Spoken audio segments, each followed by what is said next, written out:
Hey folks, and welcome to my channel. My name is Erin McGoff and I'm a filmmaker and career educator living in New York. And I am here to try and help you just feel more confident about your career in general. I don't give just typical career advice, okay? It's a little chaotic, it's a little candid. I always say take what you like, leave what you don't. But I know that confidence in a job interview is so difficult. Going into this meeting where they're literally sitting there to judge you is just a little nerve-wracking. But don't worry, you're not alone. Here are 5 little things that you can do to just say, I'm confident. I know what I'm doing. You should hire me. Number 1 is posture. Don't be going into your job interview hunched over like a caveman. Unless you are a caveman, in which I mean no offense. Roll your shoulders back and down, and then pull yourself up. Pretend like it's a string from the top of your head, pulling you up to the heavens, just lifting you up like a ballerina. Just remember your shoulders should always be back and down. Don't just pull them back and down away from your ears. People who do yoga know space between your ears and your shoulders. We all tend to do kind of this, but you want to be back and down. It might feel unnatural because you're not feeling this confident, but just doing this will make you feel and look more confident.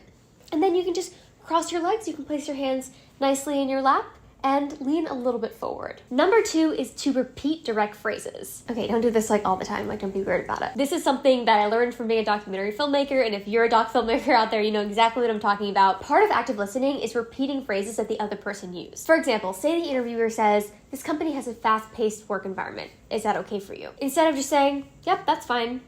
Instead, try this. An issue? No, I prefer to work in a fast-paced environment. That's where I thrive. Do you see how many words I repeated there? It makes the other person feel heard and validated, and it also makes you sound really professional and competent. Number 3, use a downward inflection. When we get nervous, we tend to talk a little bit faster, and we tend to kind of mumble over our words, and maybe we'll talk a little bit higher register. We feel a little bit unsure of ourselves so that we kind of sound unsure.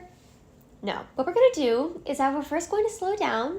We're gonna slow down and break some pauses. Then we're gonna bring our voice down a little bit, kind of like a late night radio DJ, just down a little bit, back to our normal register. And then we're going to go down at the end of our sentences. Kind of like when you watch the TV, the news, they kind of talk like this about the weather report and about the most recent news. You kind of want to talk like that, but just dial it down to like 30%. You know what I mean? So instead of going up at the end of every single word that you say, just try going down at the end of your sentences. It makes you sound more capable and competent. Number 4 is to look hot.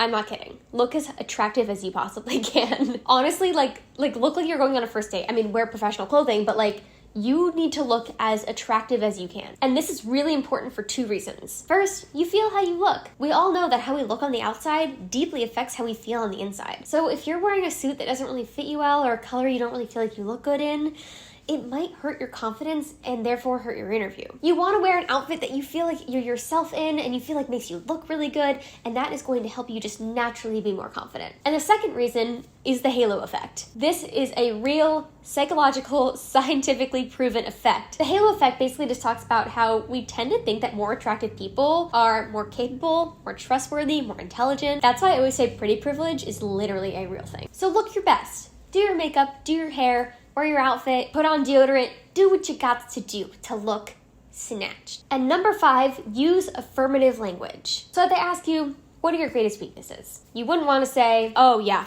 oh my gosh, I'm awful at math. No, instead you want to say, something that I'm currently working to improve are my delegation skills. Do you see how I took a weakness talking about myself critically and I made it sound positive? There are other small ways that you can do this. For example, switching out yeah for yes. So instead of being like, yeah, that sounds good, say, yes, that sounds great. Just like a little level up there can just make you sound just a bit more enthusiastic and a bit more confident. Another example that PR teams will teach all the time is to say things like absolutely. So if they ask you, do you have an example of a time that you dealt with a difficult customer? Instead of just getting right into the story, oh yeah, this one time this girl came in. Instead try, absolutely.